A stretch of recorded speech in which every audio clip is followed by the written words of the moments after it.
Hakim. Magandang araw sa lahat ng tagapakinig. Ako po si Emil, hindi ko tunay na pangalan. At itong kwentong ilalahad ko sa inyo ngayon ay hindi sa akin nangyari. Kundi karanasan ng aking Tito Mario patungkol sa mga aswang. Kaya isasalaysay ko ang kwentong ito sa point of view ni Tito Mario.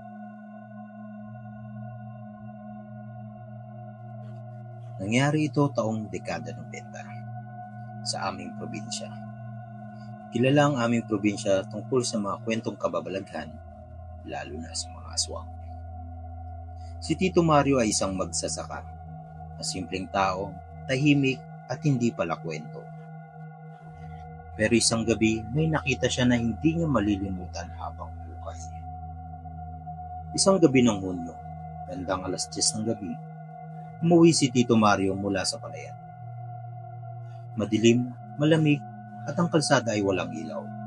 May dala siyang sako ng palay at flashlight lang ang kanyang liwanag. Habang naglalakad sa gitna ng kakahuyan, may narinig siyang kaluskos sa damuhan.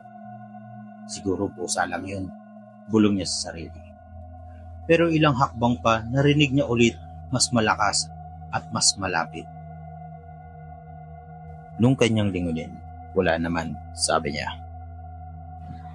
Ngunit pagpihit ng kanyang flashlight sa kanan, may tumambad na mata, mga pulang mata sa gitna ng kadiliman. Parang hayop, pero parang itsurang tao. Matangkad, payat, at may pakpak.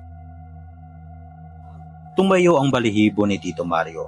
Hindi siya makagalaw nang biglang nagsalita ang nilalang sa paos na boses.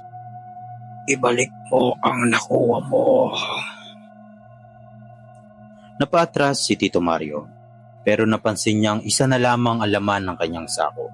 Wala na ang kalahati ng palay. Nawawala. Agad na kumaripas ng takbo si Tito Mario.